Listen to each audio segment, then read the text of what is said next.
hoxe dentro da Feira do Marisco vamos a ter a oportunidade, eu penso que de aprender e de recoller experiencias novas, e iso é importante e enriquecedor. Vamos a tratar dous peixes que é certo que aquí no Grove non se traballan, pero que dan boa medida da importancia da riqueza dos nosos mares, das nosas xentes, da nosa profesionalidade e do noso traballo.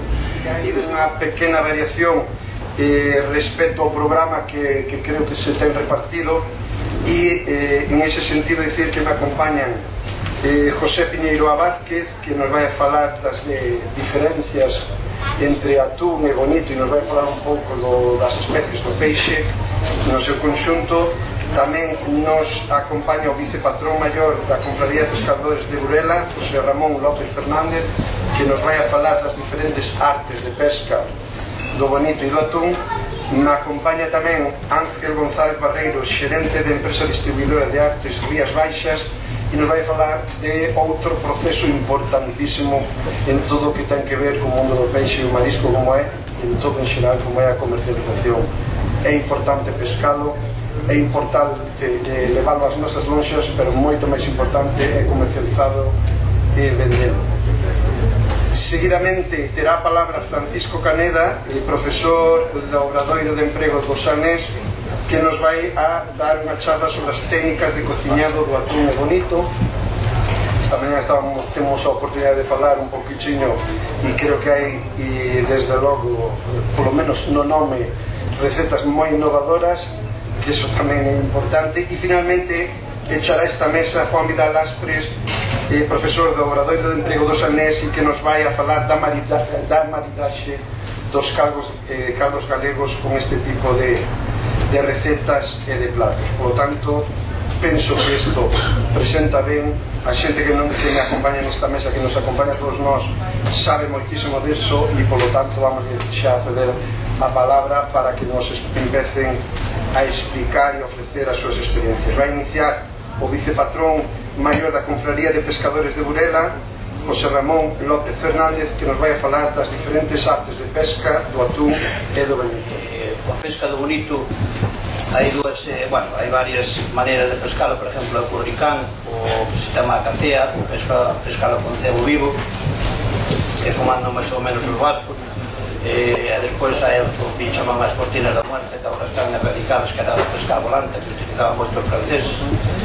E bueno, o cerco, normalmente nos dedicámonos máis o que é o estilo da cacea, que é con dúas varas.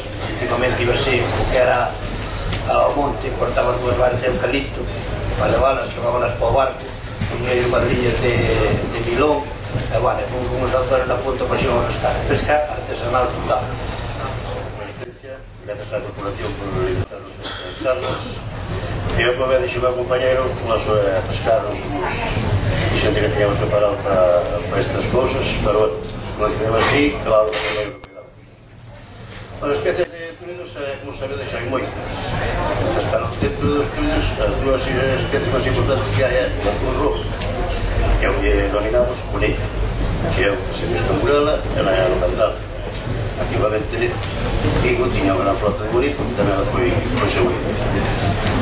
O atún rojo, desgraciadamente, está relevado todo o Japón, pero aquí non se está dando a importancia que ten. É un peixe con un valor nutritivo moi alto, é un peixe que non ten prácticamente nada de desperdicio, que se aproveita todo, pero como aquí non se lle dá o valor que ten, entón Japón está levando todo e pagando un precio altísimo. O bonito do Alte, antiguamente, non vai moitos anos, no mellor do país por 60% iba por conserva.